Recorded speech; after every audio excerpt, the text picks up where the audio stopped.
Muy bien.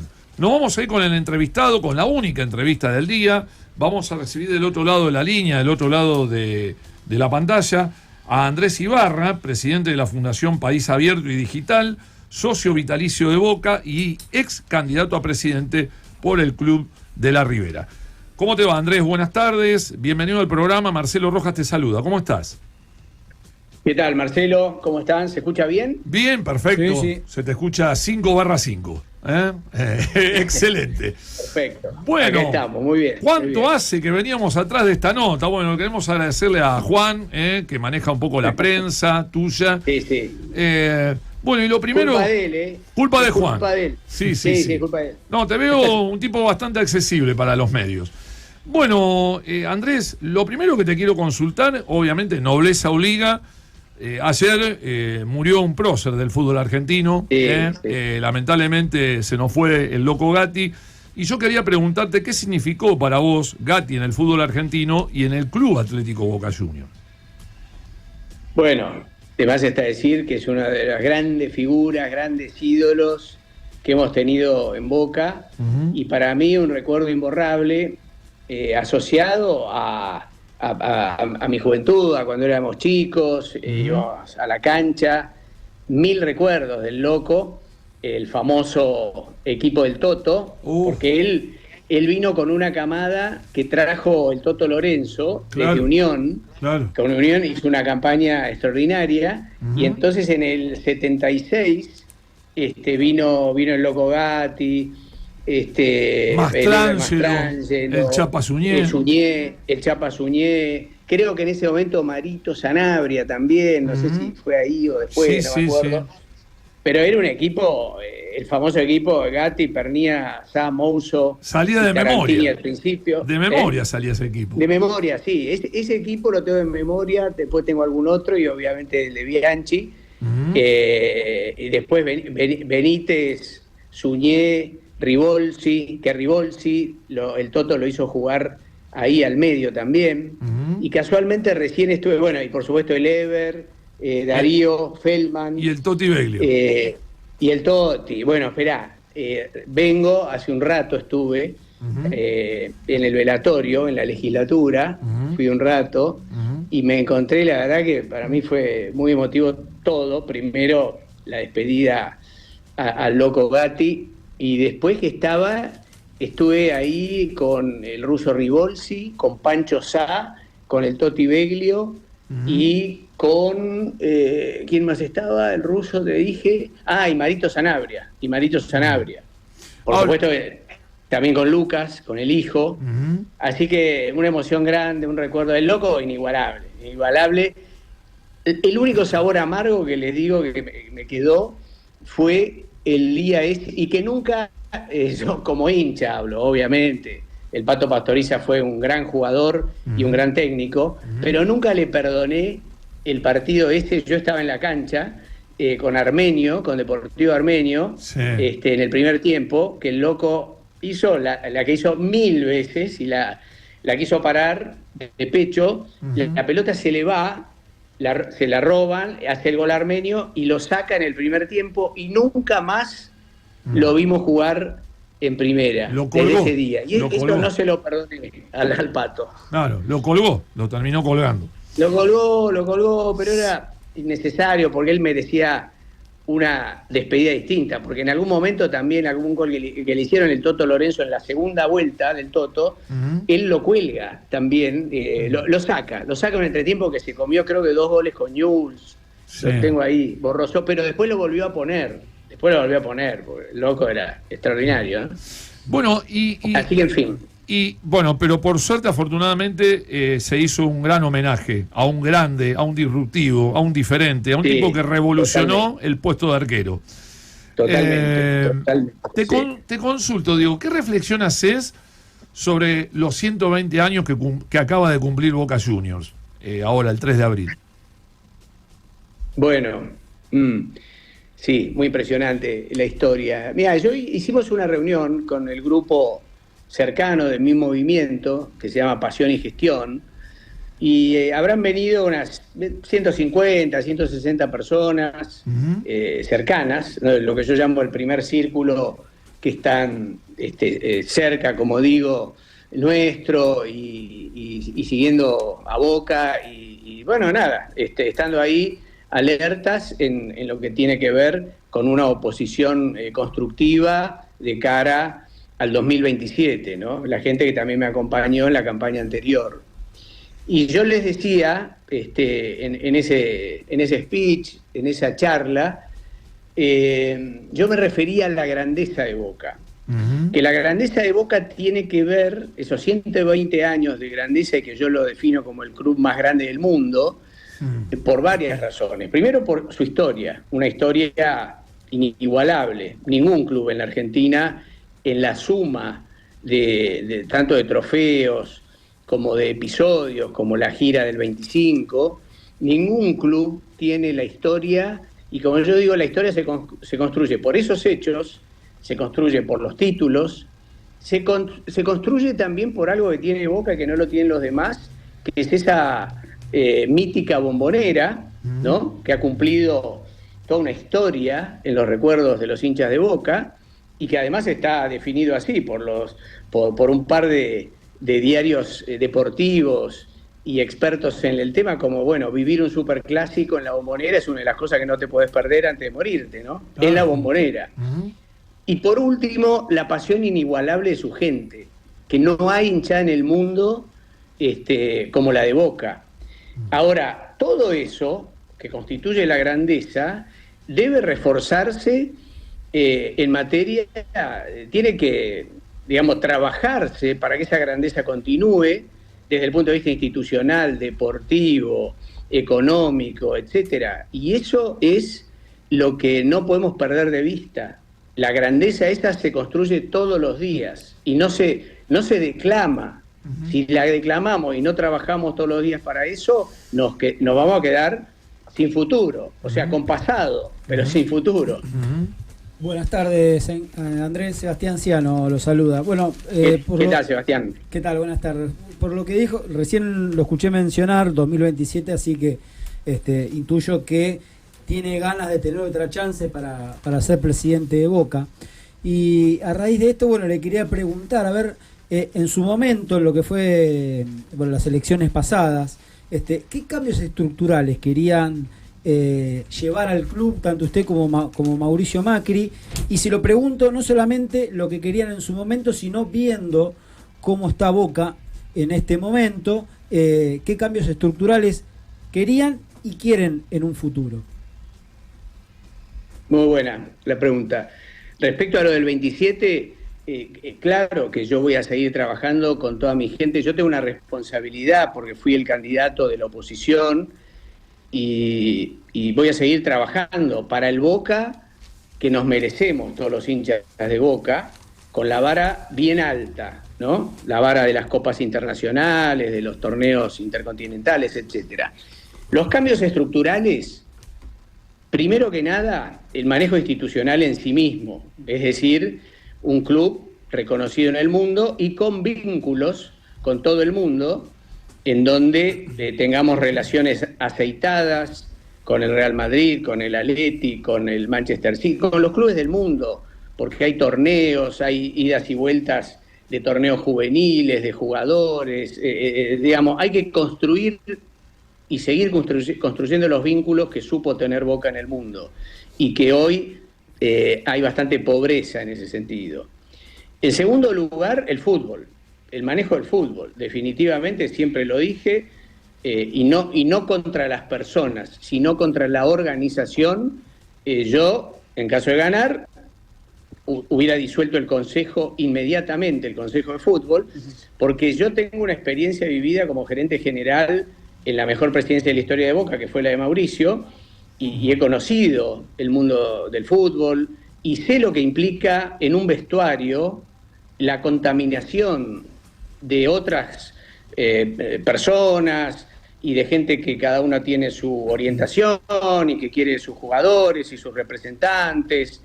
El mismo presidente no tiene que estar para ciertas situaciones, pero para eso el club tiene su director técnico y, como nosotros proponíamos, también un director deportivo, y en última instancia está la decisión del presidente, pero no afectando la dinámica diaria o permanente del vestuario. Entonces el Consejo en ese sentido es un estorbo y contamina la dinámica diaria y por ende la armonía. Hay que recuperar la armonía en el vestuario de Boca. No por nada pasaron tantas cosas negativas, ¿no? Tantos jugadores que se fueron peleados, libres, sin explicaciones, etcétera. El tercer cambio estructural es la Bombonera siglo XXI, porque así como digo que la grandeza de Boca fue lograda en gran medida por nuestro mítico estadio, por la Bombonera, hay que entender que los clubes tienen dinámica, que Boca hoy no tiene 60.000 socios como hace 20 años atrás, hoy tiene más de 300.000, y entonces hay que pensar en el futuro, y cómo se construye ese futuro, dándole respuesta a los socios. Y un nuevo estadio para 100.000 personas, como propusimos nosotros, la Bombonera siglo XXI, en Casa Amarilla, es otro cambio y era otra propuesta y un cambio estructural, sin perder a la Bombonera, dándole otro rol. Pero el socio de Boca merece poder ir a la cancha, merece poder pasar de adherente a activo. Y por último, el manejo de los juveniles, que también nos da mucha preocupación saber que se ha dejado mucha gente valiosa de lado, los llamados buscadores o ojeadores o scouters, y hoy vemos que adolece Boca de figuras como tuvimos en el pasado, en ese sentido, y no podemos perder de vista la cantera. La cantera de Boca tiene que ser la más importante del fútbol argentino, y a donde vienen todos los equipos del mundo a buscar futuras estrellas. Entonces también hay. Y por último, en la administración, la tecnología para la administración y para acercar el socio y facilitarle todas las tramitaciones con el club. Así que bueno, eso es un poco un resumen de los cambios estructurales que proponíamos, siempre centrado en el manejo y en el vínculo con el socio, respetando al socio, informándolo y no en un club que se mira para adentro con soberbia, sino que comunica, habla con el socio, escucha. Era eso. Andrés, ¿cómo andas? Bernardo Ten te saluda. Quería preguntarte, más allá de obviamente las críticas que haces a la comisión directiva de Boca, ¿encontrás algún aspecto positivo en lo que es la gestión de Riquelme?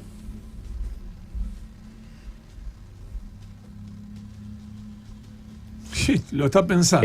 La verdad que en los temas estructurales no. No, es que realmente, lo digo con total sinceridad, en los temas estructurales no, sinceramente no. Hemos tenido, sí, en el caso del fútbol femenino, hemos tenido resultados, en algunos casos, en este último tiempo, y después no nos confundamos. Obviamente que a mí me gusta ir a una Bombonera que hoy, dada la restricción y dado que no se piensa, o por lo menos no se ha tenido la capacidad de promover un nuevo estadio o una ampliación, bueno, hay cosas de mejora en la Bombonera relativas con la pintura y con algunos aspectos desde ese lado positivos, alguna mejora en los baños, en la ambientación, pero no son medidas de fondo. Es decir, quiero que se entienda, no es que uno vea todo negativo. Ustedes me preguntaron, ¿medidas estructurales? Ninguna. No hay estadio, el manejo del fútbol es malo, los juveniles tienen ese problema y después la situación en materia institucional, digamos, tenemos una dirigencia que es bastante soberbia, inclusive desconocida, la comisión directiva. Si no habla Riquelme, nadie habla, no sabemos nada. Esa es la realidad. Y como dirigente deportivo, ¿qué clubes pensás que están haciendo bien las cosas? Y te quería preguntar por el modelo River, si te gusta cómo la dirigencia de River administra el club.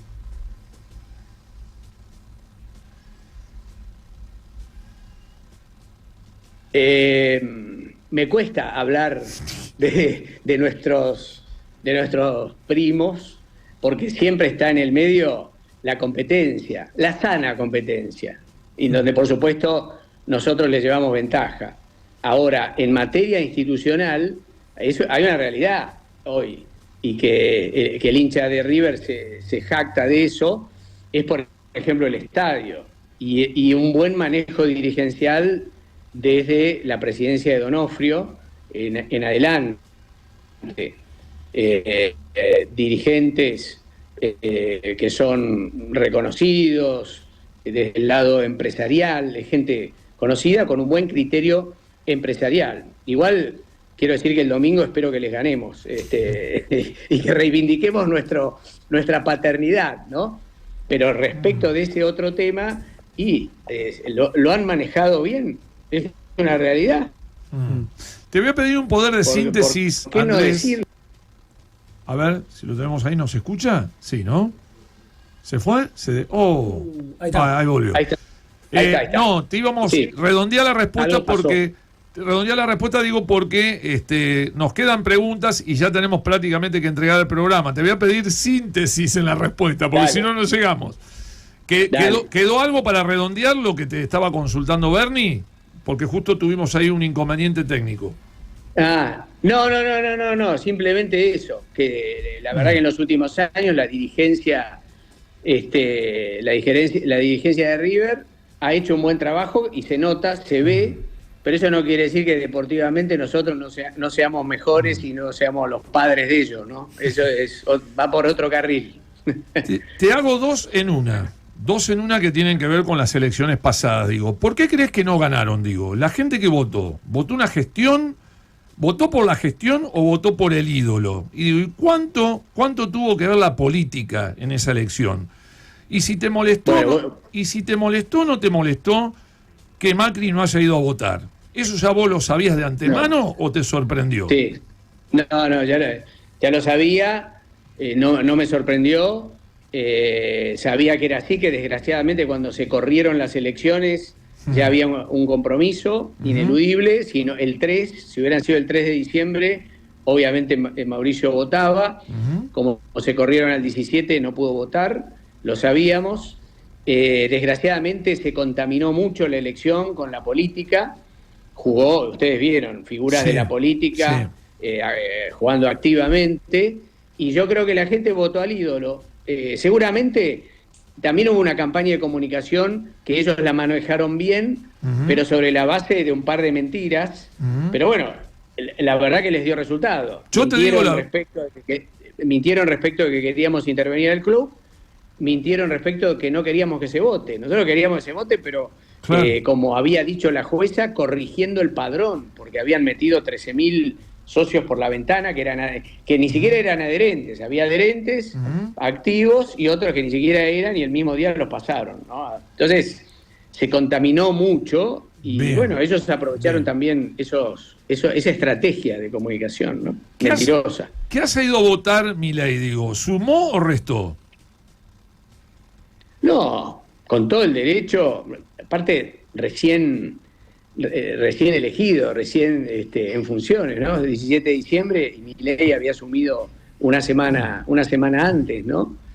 Y además reconocido hincha de Boca, entonces yo creo que eso no afectó lo que les decía antes, toda esa masividad de una comunicación exagerada desde ese lado, mucha politización, desgraciadamente mucha politización. Y por otro lado el ídolo, que el ídolo es el ídolo deportivo que dejó de jugar hace 15 años y la gente votó al ídolo deportivo que dejó de jugar hace 15 años como presidente, sin mirar proyectos, porque ellos no presentaron ningún proyecto. Esa es la realidad. Bien. La última, Seba, rapidito. No, cortito, dado el poco tiempo que tenemos, quería preguntarle si en esta eventual futura candidatura... usted, ¿cómo sería la forma? Si usted iría como presidente, si sería acompañado de Mauricio Macri o cómo sería. Y volviendo un poquito al inicio de la charla, ¿cuál es su jugador preferido en la historia de Boca? Durísima la última. No, respecto de falta mucho para el 27. Sí. Como yo dije, nosotros vamos a construir un espacio político, o sea, a seguir armando el espacio político y llegado el 27... veremos qué es lo conveniente, porque hay otras agrupaciones que también están trabajando, hay otra gente, así que eso lo veremos oportunamente y cuál es la fórmula más conveniente y cómo se llega al 27. Y respecto del del jugador, del mayor ídolo de Boca, es difícil decir uno. Es difícil decir uno. Porque como te digo, fíjate, el Loco Gatti, yo iba a la cancha en aquel momento, en varios los partidos, si jugaba Gatti, iba, pero y si no jugaba Gatti, era una pena, quería que juegue, es decir, esa era la realidad, ¿no? Gatti atraía muchísimo, Gatti fue uno de mis grandes ídolos. Y después Martín y Guillermo, lo mismo. Martín, un genio, un ídolo total, y Guillermo también para mí, y de la época más vieja, bueno, Ratín fue un emblema, claro, también. Claro. Y Román, por supuesto, fue un crack, pero si yo tengo que hablar de ídolo, le sumo más cosas. Bien. Y sumándole más cosas, los otros tienen más características de ídolo. Más allá de que Román haya sido un fenómeno en la cancha, ¿no? Andrés, te queremos agradecer esta entrevista. ¿Podremos tener un segundo conversatorio dentro de unos programas? ¿Puede ser? Y si lo podemos hacer un poquito más temprano, buenísimo, porque te digo la verdad, quedan un montón de preguntas para hacerte. Quedó corta. Sí, discúlpenme que tuve que hacerle esta hora, pero no llegué. Vieron que llegué justo. Llegué bien, así como llegué, pum, me conecté. Bueno. Pero encantado. Sí, con Juani, coordinamos con Juani y la seguimos cuando quieran. Dale, gracias Andrés. Buena vida, buena vibra y buena semana para vos. Un placer, lo mismo para ustedes. Y éxitos el domingo. Chao. Ojalá que la suerte caiga del lado de la Ribera. Ojalá. Suerte. Un abrazo. Gracias. Hasta luego. Bueno, Andrés Ibarra, ex candidato presidencial de Boca, junto a Mauricio Macri, en diálogo exclusivo con Póker de Ases.